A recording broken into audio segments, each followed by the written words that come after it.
Bienvenidos a este programa de radio que se llama Hagamos Historia, Hagamos Cuarentena. El tema de hoy es la generación del 37, Sarmiento y Alberdi. Como siempre venimos trabajando, tenemos que hablar del contexto en el Río de la Plata hacia mediados del siglo XIX, es decir, el mismo periodo que trabajamos cuando analizamos la comunicación durante el rosismo, desde 1835 a 1852. Así entonces encontramos a las provincias unidas en forma de confederación, cada uno se autogobernaba, tenía su propio gobernador, habían varias batallas entre ellas, guerras civiles, pero tenemos que entender que la provincia de Buenos Aires era la más importante de todas, la cual podía representarlas a cada una y todas juntas en el exterior. Como también vimos, se daba una disputa entre dos ideologías, el unitarismo y el federalismo, la cual batallaban para organizar un Estado centralizado en base a sus ideas. También vimos que en la provincia de Buenos Aires teníamos al gobernador, al restaurador de las leyes, a Juan Manuel de Rosas, el cual gobernaba con la suma del poder público, es decir, poseía todos los poderes del Estado, que era más que lo que había tenido en su primera gobernación, que habían sido las facultades extraordinarias. A nivel comunicacional, vimos cómo las ideas eran controladas, bien, y resguardadas por su poder. Vimos como, por ejemplo, la utilización de la divisa punzó como una forma de aplicar, ¿no?, y asegurar el consenso en la sociedad en base a las ideas federales y rosistas. También vimos cómo ese consenso era acompañado con la coerción, es decir, el cual no respetase las normativas, las formas que planteaba Juan Manuel de Rosas desde su gobernación, eran obviamente atacados y presionados por su brazo armado, que era la mazorca. Bien, y también vimos nosotros cómo su intención por asegurar las riquezas del puerto, bien, grandes riquezas que dejaba la aduana, hacía que este gobernador y gran político argentino no buscara la unión nacional y así postergara la sanción de una constitución que uniera a todas las provincias en un solo estado. Así llegamos a esta generación de pensadores, la generación del 37, que tendrá su máximo esplendor, donde van a publicar distintos escritos, ¿no?, transmitiendo sus ideas, desde 1837, en el cual empezaron a agruparse y a empezar a mostrarse en la política y en las ideas de las provincias, hasta 1880. Lo que tenemos que entender, como vimos también en temas anteriores, es que la generación del 37 fue un movimiento de intelectuales, es decir, de personas formadas, bien, personas de la élite, la cual habían sido instruidas con ideas, bien, y podían llevarlas a cabo y transmitirlas en la sociedad.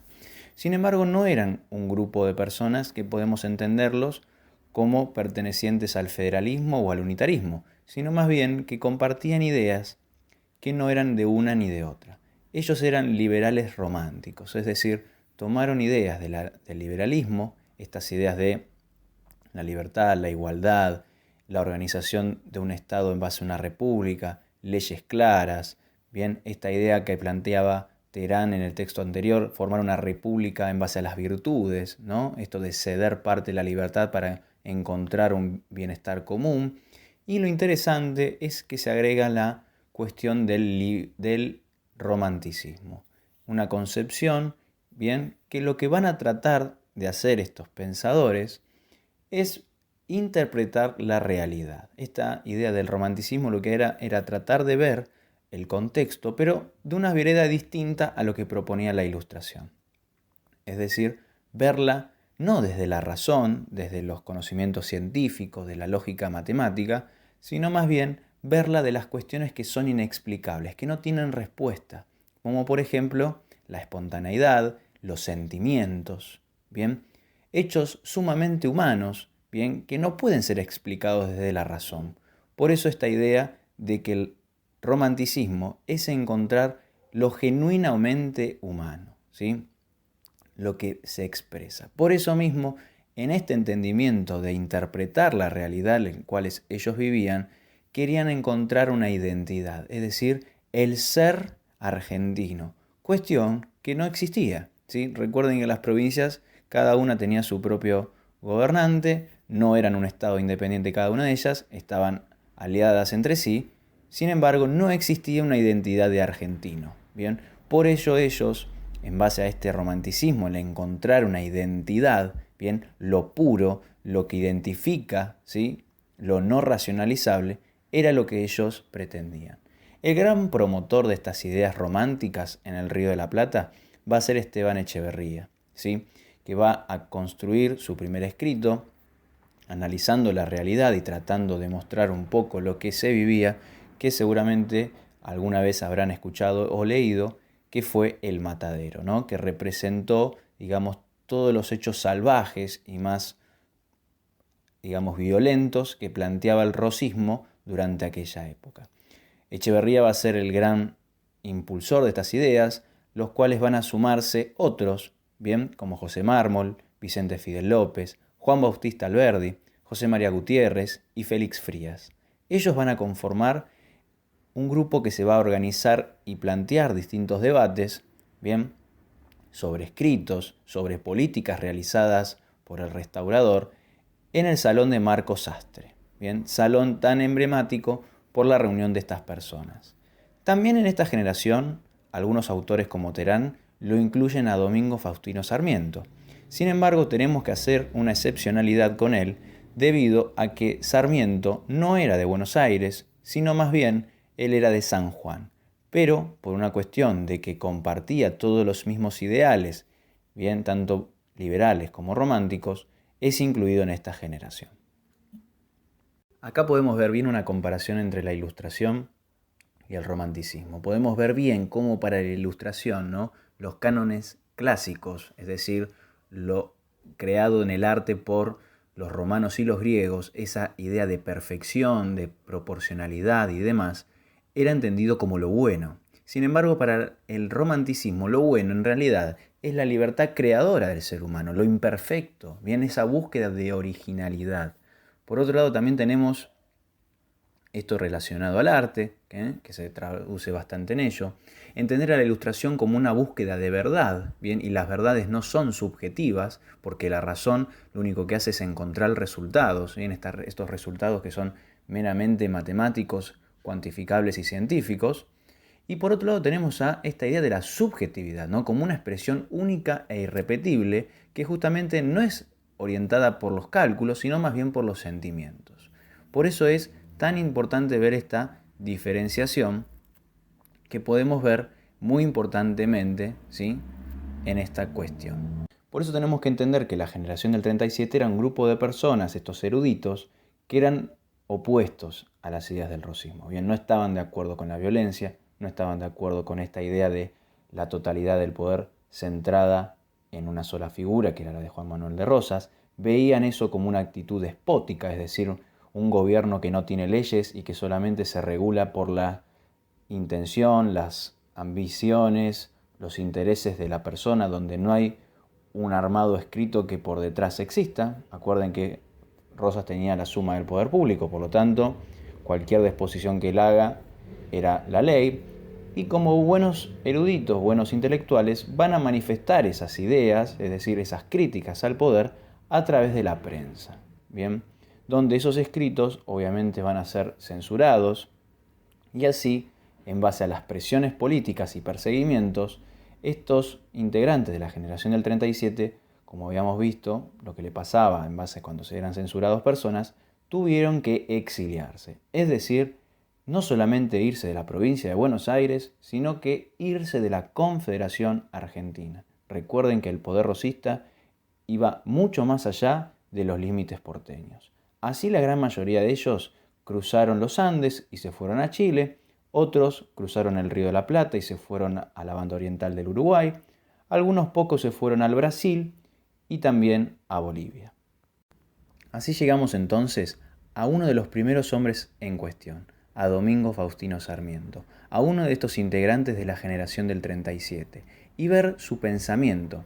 Oscar Terán trató de demostrar en su escrito estas ideas de liberalismo, bien, y de romanticismo fueron traducidas ¿en qué obra? En Civilización y Barbarie, o también conocida como El Facundo. Facundo, Civilización y Barbarie. Así vemos cómo este texto fue escrito en Chile, ¿sí? Cuando Sarmiento tuvo que exiliarse de su provincia natal, San Juan, por una cuestión de promover ideas antirrocistas. Ya en el país trasandino, allí emisarios rosistas lo atacaban desde la prensa y en respuesta a esto, bien, Sarmiento escribió en formato de folletín este texto que es El Facundo. No lo tenemos que entender como es entonces, como un libro, sino que eran distintos capítulos que se publicaban, bien, con el diario El Progreso. Lo que tenemos que entender es que, lo que plantea Terán, que este escrito no es para nada científico, es decir, lo que representa las cosas que cuenta Sarmiento no son exclusivamente verídicas, ¿bien? Sino más bien son una construcción justamente para mostrar una política determinada. Por eso es un ensayo, ¿bien? Porque reúne datos históricos, reúne datos ficcionales, reúne una postura política, ¿sí? Un personaje que es verídico pero que al mismo tiempo no lo es.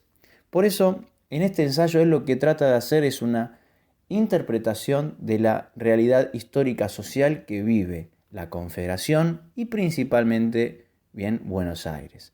¿Por qué? Recuerden esta idea que Sarmiento, bien, tanto idolatraba, el romanticismo, esta idea de entender la realidad, dar una visión, comprenderla. Bueno, esta comprensión va a ser desde su mirada, por eso va a tratar de construir una imagen, bien, para así mostrar justamente toda la tiranía, vista de su visión, de Juan Manuel de Rosas.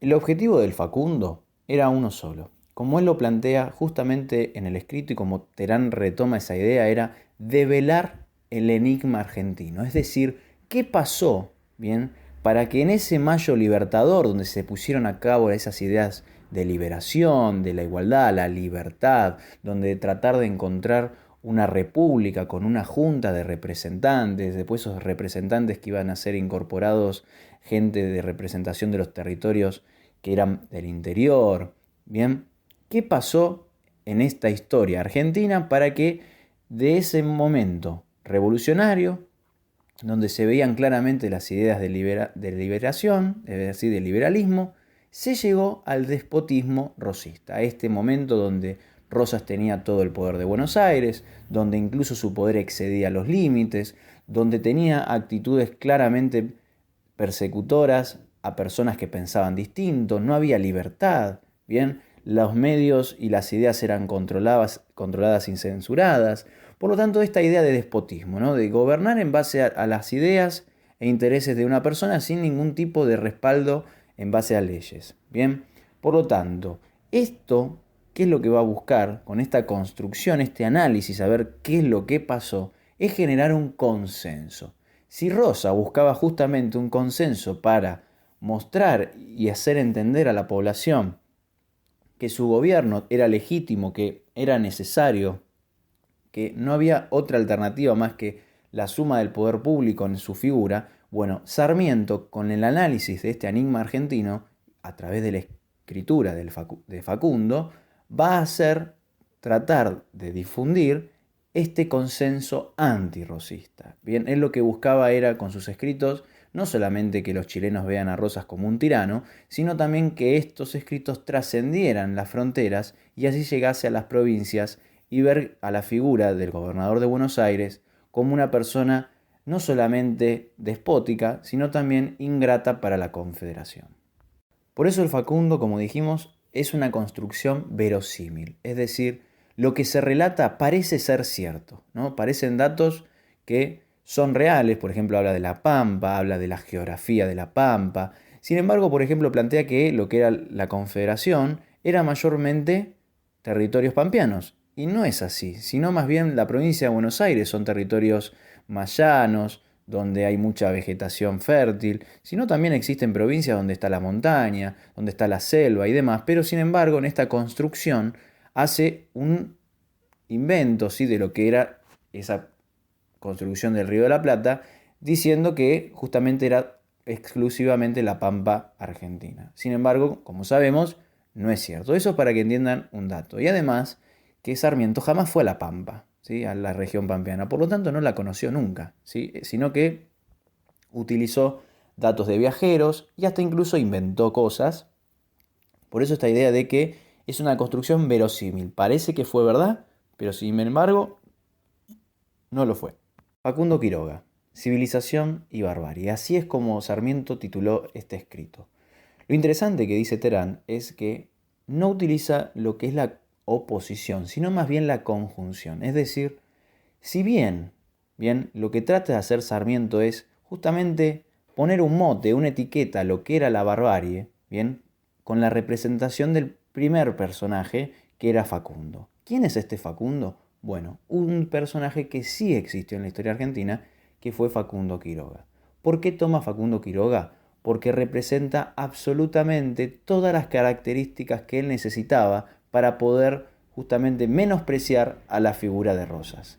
Era un caudillo, es decir, era seguido bien por los grupos populares, grupos que eran entendidos por estas personas como grupos sin pensamiento, meramente sentimientos agolpados bien, y expresados, como también veían como una relación clientelar, donde el caudillo respondía a los intereses de los grupos populares solamente para que lo siguieran. También tenemos que entender que estos caudillos tenían el poder militar, ¿sí? Es decir, poder organizar un territorio no mediante las virtudes, es decir, establecer leyes, de ceder las libertades, sino más bien a través de la fuerza.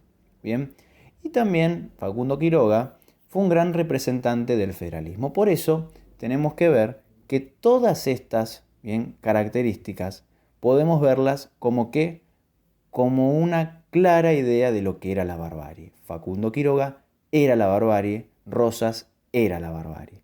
Pero también Terán hace una salvedad que en el escrito, ¿sí? Si bien representa a Facundo Quiroga como un ser sumamente guiado por las expresiones, por los sentimientos, donde es un despótico, no tiene conciencia, no utiliza la razón para justamente establecer las medidas y gobernar, lo que sí tenemos que entender es que Sarmiento hace una salvedad en el escrito sobre Rosas, porque lo ve como un calculador, bien, que utiliza la razón, si bien no está de acuerdo con las políticas que hace, sí lo que ve es que es un personaje que utiliza muy bien el pensamiento, razona una vez para poder entender que las acciones también las tomaba con el pensamiento. Por eso esta idea de la oposición y conjunción, ¿no?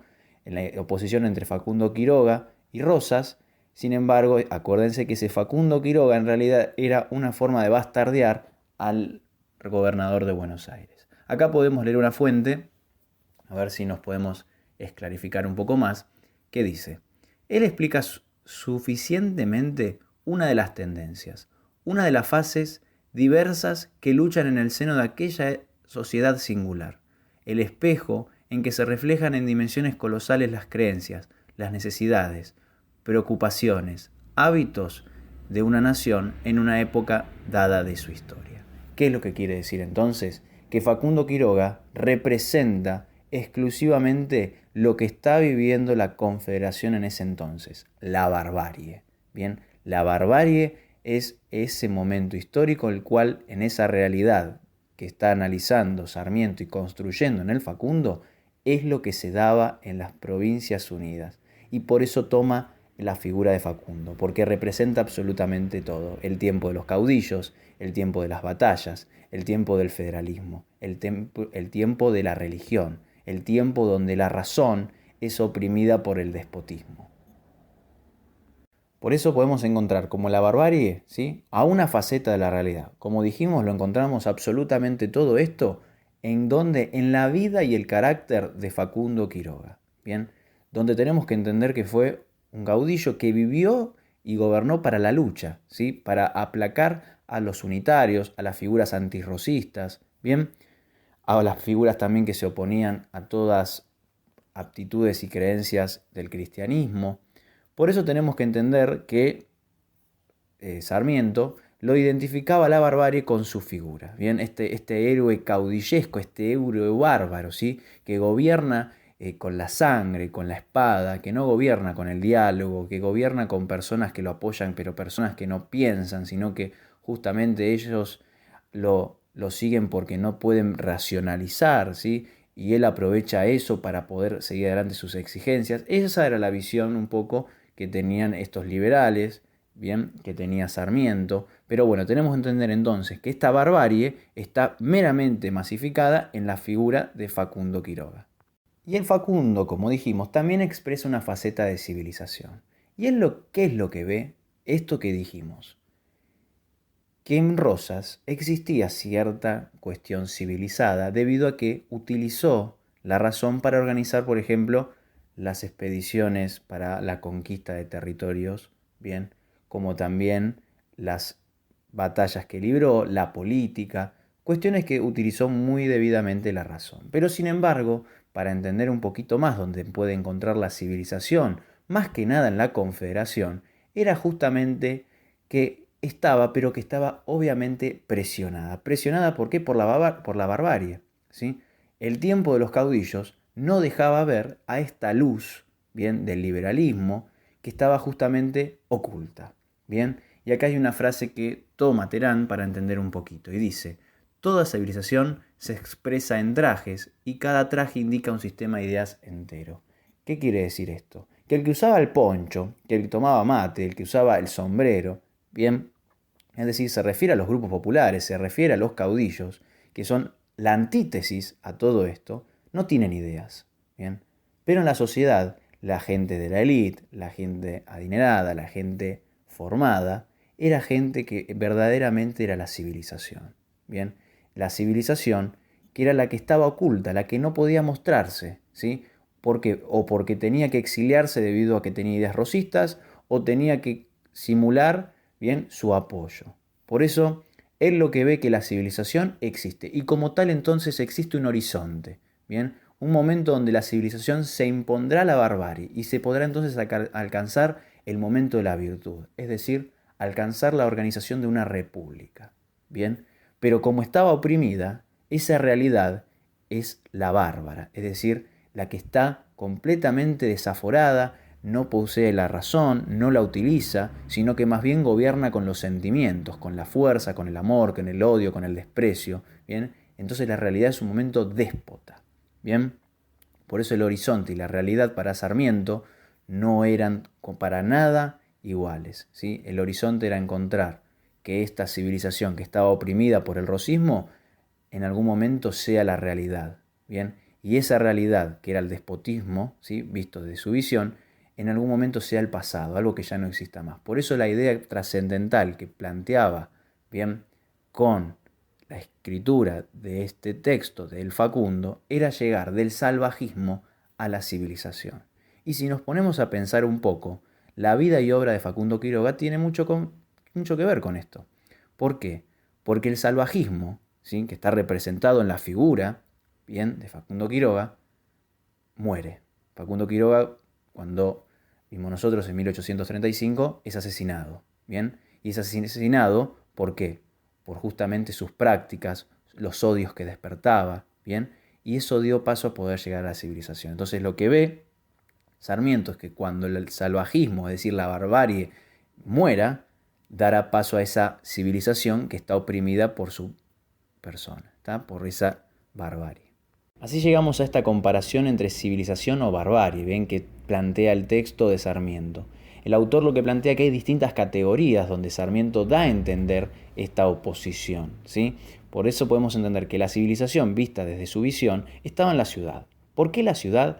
Porque allí es donde estaban las ideas, ¿bien? Donde estaban las personas de la élite, las personas que se habían formado. En cambio, en la campaña, ¿bien?, un lugar meramente de brutalidad, de personas que están obviamente orientadas y su día a día es para el trabajo, ¿bien?, donde no hay un momento para el pensar, ¿bien? Entonces vemos también otra comparación entre Europa y América. Europa es donde ha nacido la luz de la Ilustración, ha nacido el romanticismo, ¿bien? América es entendido como el territorio donde estaban estos pueblos atrasados, los pueblos originarios. Tenemos que entender que para él la modernidad es lo mejor, es decir, lo actual, lo nuevo, lo novedoso. En cambio, el atraso, lo del ayer, lo que no se mueve, ¿sí? Es justamente lo bárbaro. Bien, por eso la movilidad, el cambio constante, ¿sí? Pensando en que en la modernidad justamente se daba esta cuestión de ascensos y descensos sociales, es la civilización, el progreso. En cambio, la inmovilidad, es decir, durante todo el tiempo es igual, donde siempre nada cambia, es la barbarie. Y si ustedes poco ponen a pensar, la ciudad tiene más movilidad de personas, bien, es mucho más transitada que la campaña, que es mucho más, digamos, tranquila. No hay tanta movilidad de personas. Entonces los conceptos se van bien relacionando. También ve la civilización como la libertad, a poder expresarse, construir las ideas, expresar los sentimientos de la humanidad. Pero en cambio la barbarie es el despotismo, es romper esas ideas distintas, oprimirlas, censurarlas. También ve que el comercio y la agricultura son la civilización, porque el comercio lo que hace es generar riquezas. La agricultura, pensándola con esta cuestión de la fisiocracia, donde justamente, bien, el tema de trabajar la tierra, como habíamos visto con Belgrano, dignificaba, bien, lo que buscaba la conciencia del esfuerzo. Y el comercio lo que hacía era maximizar las ganancias. Bien, esta idea de que la fisiocracia, la tierra productiva, daba un bien, que ese bien yo lo podía vender, obtenía una riqueza, volvía a plantar y entonces se generaba una idea de progreso y riqueza indefinida. Bien, en cambio la barbarie ve como a la ganadería como la actividad del atraso. ¿Por qué? Porque es la actividad donde meramente es la cría para la muerte. Bien, la cría donde justamente es arrojada al campo, donde no se trabaja, donde engorda sí misma, no hay un trabajo, bien, sino más bien hay una despreocupación. Y incluso eso podemos entender como sus prácticas eran mucho más sanguinarias. Bien, y piensen ustedes que los que han leído El Matadero, piensen cómo la figura de Rosas en ese texto está representado todo el tiempo con la sangre, con la muerte y demás, y está hecho en un lugar donde mataban, bien, vacas. Bueno, todo tiene que ver con esto y estamos hablando de un texto que no lo escribió Sarmiento, que estamos hablando del Matadero, sino estamos hablando de Echeverría, pero comparten estas ideas del romanticismo y del liberalismo. Bien, y por último y mucho más fácil, tenemos para Sarmiento que la civilización es la razón.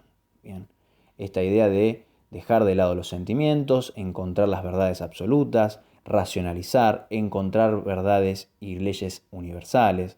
En cambio, la barbarie, todo es guiado por la pasión y el instinto. Bien, el instinto que utilizan los animales para poder vivir y las pasiones que es justamente lo que no se puede explicar. Bien, donde a veces la razón es justamente bastardeada o presionada por las pasiones, donde a veces se imponen, ¿no? Aún a veces lo que siente, aunque esté mal, vale más que justamente lo que indica la ley. Bien, bueno, esta es la oposición que podemos entender que propone Sarmiento en su texto para entender las distintas visiones entre civilización o barbarie. Así cerramos con Sarmiento y llegamos al otro hombre en cuestión, a Juan Bautista Alberdi. ¿Cómo la avenida? Bien, este también pensador liberal romántico perteneciente a la generación del 37, también promovió estas ideas desde un escrito, uno de los más importantes que publicó e incluso fue tomado para redactar la primera constitución federal que tuvimos en nuestro país. Y así fue como Terán lo utiliza para tratar de develar el pensamiento de este hombre. ¿Cuál? Bases y puntos de partida para la organización política de la República Argentina. Este escrito tenemos que pensarlo, ¿sí?, que también fue justamente redactado cuando Juan Bautista Alberdi estaba exiliado, obviamente por persecuciones rosistas, ¿sí?, debido a que si bien Alberdi había nacido como un gran defensor del federalismo, un gran defensor de las ideas de Juan Manuel de Rosas, principalmente por una cuestión frente a las expresiones de libertad, bien, a la opresión, a la acumulación del poder y demás, Alberdi cambió su pensamiento y por sus escritos tuvo que ser exiliado a otro país. Si bien varias cantidad de años estuvo en la banda oriental, en el Uruguay, para cuando escribe este escrito se da en Chile. Bien, lo que tenemos que entender es que este texto, que vamos a partir de ahora a llamarlo Bases, lo plantea como un proyecto fundacional de país. Bien, creo que el texto, el título tiene mucho y se da a entender por sí solo. Y en cambio, a lo que había establecido Sarmiento para hacer llegar estas ideas antirrocistas, fue publicado en formato de libro. Bien, también es un escrito político, es decir, los datos que da, bien, como al igual las ideas, no tienen ninguna fundamentación científica, sino que justamente es un posicionamiento ideológico, el cual ya lo hablamos, el liberalismo casi 100%, bien, con unas gotas de romanticismo. Pero lo que tenemos que tener en cuenta es que este escrito político lo que hacía era hacer justamente, como dice el título, un proyecto, ¿bien? Una planificación moderna de un Estado que no existía, ¿bien? ¿Por qué da esto? Por estos tintes románticos. Él lo que puede ver es que en las provincias del Río de la Plata no existe un Estado, no existe un proyecto, no existe una planificación, bien, de la modernidad. Por lo tanto, él lo que hace es, ante esa carencia, ante ese análisis que realizó de la realidad de las provincias, establecer este modelo de país. Bueno, a diferencia de Sarmiento, Alberdi lo que plantea de por sí es que la Confederación Argentina es sinónimo de barbarie. Para él no existe ningún recoveco de las provincias, ni en la Pampa, ni en la ciudad, ni en ningún lugar de los estratos sociales, la civilización. Para él, es más, el rosismo es la expresión de la Confederación, de la barbarie. Bien, por eso lo que plantea, bien, Juan Bautista Alberdi, es que la civilización, la única forma para que aparezca en la Confederación Argentina es exclusivamente de una sola, trasplantándola, es decir, traerla de otro lado. ¿Cuál es esa manera? Traer inmigrantes, ¿bien? Porque las personas, bien, los criollos, y ni que hablar los pueblos originarios y los afroamericanos, eran personas vistas desde la visión de Juan Bautista Alberdi como personas que no utilizaban la razón, como personas que se guiaban por la cuestión de los sentimientos, justamente por una cuestión de no estar educados, por no tener una cultura educada, ¿bien? Una manifestación, ¿bien? Del etos tenemos que entenderla como la moral, una moral que está completamente corrompida, donde no hay austeridad, donde no hay cuestión del ahorro, donde no hay cuestión del esfuerzo. Piensen ustedes que en ese entonces estaba la visión del gaucho, que iba de acá para allá, donde no tenía un lugar fijo, donde robaba para vivir, donde no plantaba una tierra, donde tenía una familia que muchas veces la abandonaba y demás. Por eso es esta idea de que el etos, es decir, la moral de esa sociedad, bien, de esa confederación, es justamente una moral que no sirve, bien, es una moral atrasada, una moral bárbara. Por eso la única alternativa para que esa moral de la Confederación Argentina cambiara era justamente trasplantando personas que no tengan nada que ver, bien, a esos que viven en ese entonces en la Confederación. Miren esta fuente como para entender un poco mejor qué dice. La libertad, como los ferrocarriles, necesitan maquinistas ingleses. ¿Qué quiere decir esto? El despotismo rosista, bien, también visto desde la visión de Juan Bautista Alberdi, se daba por una cuestión de que esas personas habían avalado, bien, la llegada de Rosas al poder y sus prácticas. Por eso la única forma de que eso dejara de existir es que personas que entiendan lo que es la libertad, bien, trajeran consigo el progreso, bien, una moral plenamente distinta, donde sí se valorara la libertad de expresión, de ideas, de lo que fuere, en contra de las ideas rosistas, y así entonces dice que además de modernizar el país con ferrocarriles, por ejemplo, es decir, que haya un transporte dinámico para agilizar la economía, la producción, esos ferrocarriles no tienen que ser conducidos por personas criollas, de personas de la Confederación, tienen que ser maquinistas ingleses. Acá vemos claramente esta idea de trasplante inmigratorio. Ellos van a traer la libertad, van a traer el progreso con las tecnologías, con la nueva moral, con lo que fuere. Y encima, ellos son los que tienen que organizar y dirigir este proyecto. Bien, por eso la idea era que ante la ausencia de la civilización en la Confederación, visto desde Juan Bautista Alberdi, había que construir una nueva etos, una nueva moral. Si nosotros dijimos que la única forma para que el país se civilizara, visto desde Sarmiento, era que justamente esa civilización que estaba oprimida, bien, pueda liberarse con la muerte de la barbarie, bien, y así luego civilizar a los demás, obviamente desde una visión educadora. Creo que ya eso lo tenemos claro si relacionamos a la palabra Sarmiento. Para Juan Bautista Alberdi la única alternativa era que para civilizar a la Confederación tenía que llegar esta nueva, bien, ethos, es decir, traer inmigrantes europeos ¿a qué? A que ellos con sus prácticas, con sus culturas, la difundan y las personas que vivan acá la acepten y la tomen para sí. Por eso ellos, para esta idea, bien, que tenía Alberdi, era que le iban a enseñar, por ejemplo, a trabajar. Por eso Alberdi creía que era muy importante que si se había que educar a estos sin pensamiento que vivían en la Confederación, había que educarlos para el trabajo. ¿Bien? Porque la única forma de que el trabajo los haga producir y mejorar, y así ser guiados por estos inmigrantes que conocen cómo trabajar y los que estaban acá no.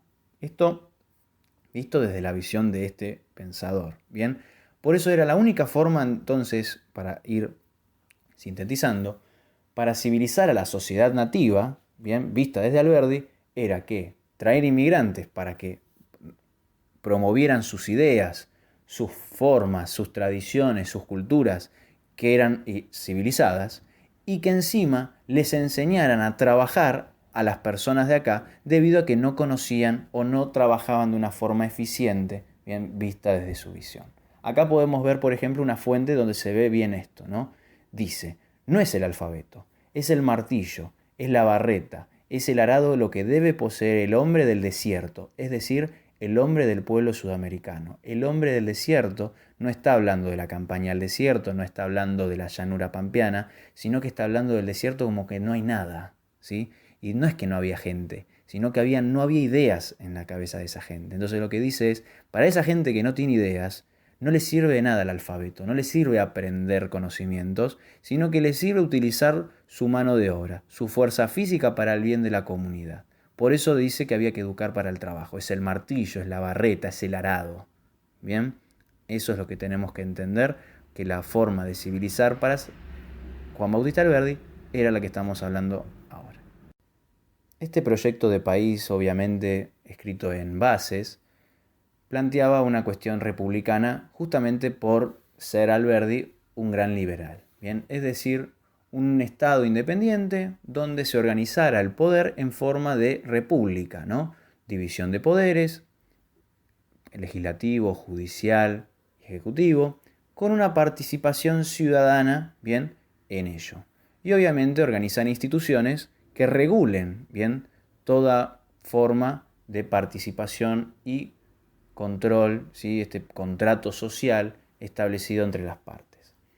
Por eso, para lo que se plantea entonces, era necesario la construcción y redacción de una constitución, para así dejar en claro todo este marco normativo que tenía en su cabeza Juan Bautista Alberdi. Pero lo que hace una gran distinción Terán es por una cuestión de lo que él pensaba lo que era la civilización. Dijimos que para él la civilización no existía en la Confederación, sino que existía meramente en Europa, bien, principalmente en Inglaterra y Francia. Los demás no eran civilizados tampoco.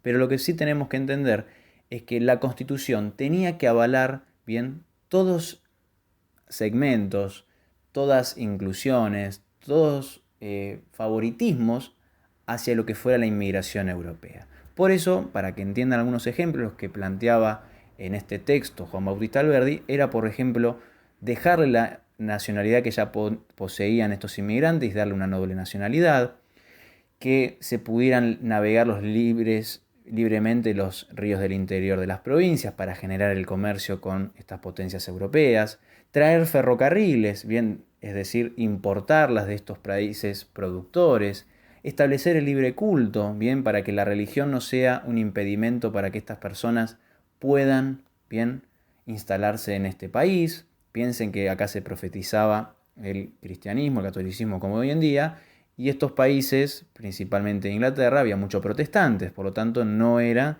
la misma religión.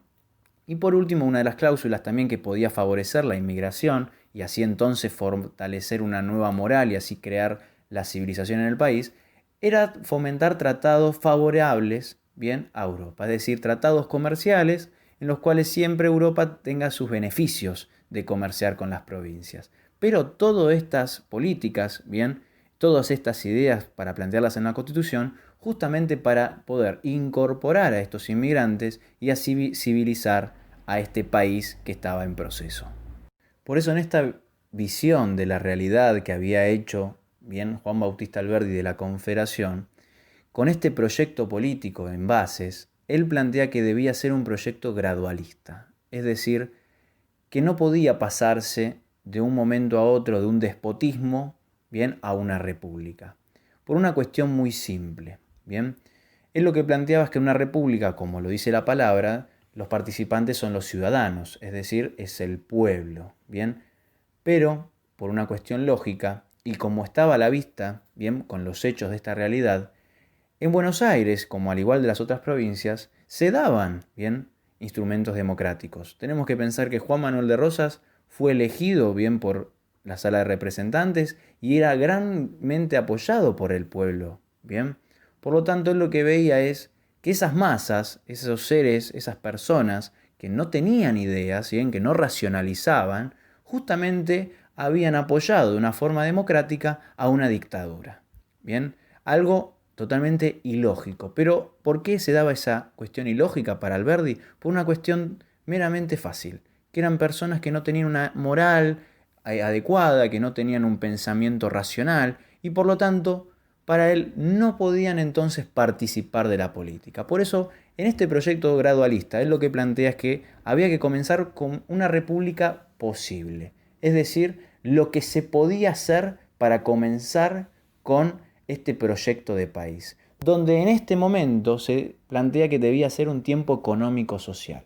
¿Por qué? Porque la gran mayoría de las personas, que eran justamente personas meramente, ¿sí?, sin ideas, visto desde esta visión alberdiana, tenían que ser personas para la producción. ¿Bien? Es decir, esta idea de lo económico-social, esta idea de la producción para mejorar el progreso y el desarrollo del país. Por eso también piensen que Alberdi planteaba la educación para el trabajo. ¿Bien? Por eso las personas no tenían que tener tiempo, ¿bien?, para pensar. Tenían que tener tiempo para trabajar. ¿Por qué no tenían tiempo para pensar? Porque no tenían ideas. ¿Bien?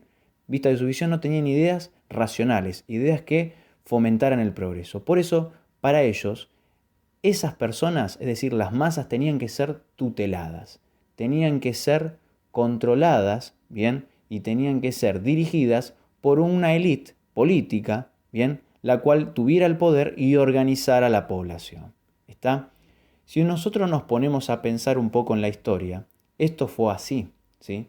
Desde 1852, que empezó el progreso, ¿bien?, y la organización del Estado Nacional, hasta 1862, que se da la primera de las presidencias más importantes, que es la de Mitre. De Mitre hasta 1916, siempre va a controlar el poder político la élite, ¿sí? Y la controlaba, ¿cómo? Con el fraude electoral. Por eso tutelaba a las masas en la política. Las masas no participaban de la política, ¿bien? No podían expresar su verdadero sentimiento, sino más bien eran entendidas a los grupos populares y clases medias como meramente productoras, necesarias para el modelo agroexportador. ¿Bien? Ahora volviendo al proyecto alberdiano, de esta república posible, de este tiempo económico-social, que era el único posible justamente debido a la carencia de ideas y de civilización que había en la Confederación, con ese desarrollo y progreso y con la gran inmigración de personas, las cuales trajeran nuevas ideas, nuevas formas, nuevos valores y demás, así con el tiempo se llegaría a la república verdadera, es decir, sí expresar al 100% las ideas del liberalismo, donde entonces sí se llegaba al tiempo político, es decir, armar una república donde verdaderamente el pueblo pueda participar. Y el pueblo no nos estamos refiriendo a meramente a la élite, ¿sí?, a la gente pensante y que tiene la posibilidad de haber sido formada, sino que gracias a este desarrollo económico en base a lo que ellos producieron, más las buenas ideas de esos líderes políticos que aseguraban el poder, con sus políticas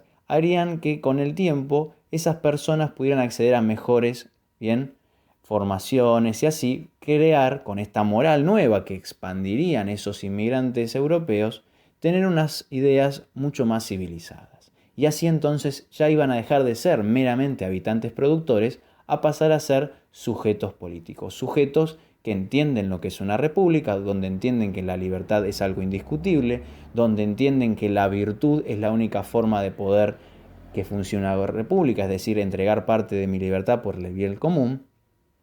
Por eso, en esta república verdadera, desaparece esa concepción, ¿sí?, de la élite que tutela, sino que las masas son las participativas, ¿sí? Las masas participan en esta verdadera república liberal. Este era el proyecto, bien, visto de las ideas, para Alberdi, bien, entendido esta idea de las dos repúblicas, ¿no? La república posible, es decir, lo que está y lo que se puede hacer frente a lo que está, y la república verdadera, es decir, el horizonte a llegar con el trabajo, la organización, las distintas políticas que se tenían que realizar para así poder llegar a ese tiempo político donde sí verdaderamente todos puedan tener la libertad de votar porque son seres civilizados que utilizan la razón y pensantes. Vamos a hacer un ejercicio, ¿sí?, para entender a ver un poco de qué república habla Alberdi en cada uno de estos extractos. Bien, la primera dice, esta cita de la fuente dice: el programa del presidente consiste en conservar, robustecer y afianzar las instituciones consagradas, mantener la estabilidad de la paz y el orden como principios de vida, promover el progreso sin precipitarlo, evitar los saltos y las soluciones violentas en el camino gradual de los adelantamientos. Lo que vemos acá es un extracto que está apuntando a qué república, y claramente apunta a la república verdadera, ¿sí? Porque está hablando a un presidente, el que sea, que se sucederán por siempre, ¿bien?, donde dice que debe conservar, robustecer y afianzar instituciones consagradas, es decir, instituciones que ya funcionan. En la república posible no hay instituciones, ¿bien?, sino que justamente es la élite de las que las tenía que construir, ¿bien? Por eso, él tiene que asegurar todo lo que ya se pudo construir y por lo tanto cada vez fortalecerlo más. Por esta es la idea de la república verdadera. Ahora, miremos la segunda. Dice, la república deja de ser una verdad de hecho en la América del Sur, porque el pueblo no está preparado para regirse por este sistema superior a su capacidad. Claramente está hablando de la república posible, ¿sí? Lo que quiere decir es que la república no puede ser una democracia participativa para todos, ¿bien? ¿Por qué? Porque las masas no están preparadas para votar, no tienen ideas civilizadas y pueden votar cuestiones como ha llegado a ser Rosas, ¿bien?, que fue elegido democráticamente, pero sin embargo tiene actitudes claramente dictatoriales, según la visión de este pensador. Bien, por eso en este extracto podemos ver que ve a las masas como inferiores, como que no tienen ideas, bien, sino más bien tienen que ser tuteladas, bien, por una civilización, perdón, en realidad una élite gobernante, bien, para que así con el tiempo puedan ser ordenadas y civilizadas para pasar a la próxima, bien, estación de la República. Veamos la tercera fuente. Dice, la patria no es el suelo. La patria es la libertad, es el orden, la riqueza, la civilización organizados en el suelo nativo. Pues bien, esto se nos ha traído por Europa. Europa, pues, nos ha traído la patria. Obviamente, chicos, estamos hablando de la República verdadera, porque ya está por dando de por sí de que Europa ha sido implantada en este suelo nativo. Es decir, ya hay inmigrantes que han traído orden, que han traído las ideas para generar riquezas, que han traído la civilización. Es decir, que han construido una nueva moral, una nueva identidad. Por eso construyeron la patria. Bien, y como dice acá, vista desde Alberdi, en esa república verdadera, esa patria se la deberíamos a Europa. Bien, sino que no fue por una cuestión meramente de las personas que estuvieron acá, sino que fueron instruidas por todos conceptos importados. La cuarta fuente dice, cambiar, mudar, corregir conservando, preparar el fruto antes de recogerlo, sustituir la experiencia propia de las teorías ajenas, anteponer lo sólido a lo brillante, lo positivo a lo incierto y dudoso. Acá pareciera que está hablando de la república verdadera, bien, sin embargo está hablando de la república posible. Si ustedes se fijan, dice hay que cambiar, hay que mudar, hay que corregir. Hay algo que acá no está funcionando o que más bien, vista de su visión, no había. ¿Sí? Todo lo que se realizaba de forma criolla era una cuestión atrasada, bien, era una cuestión bárbara para visto desde Juan Bautista Alberdi.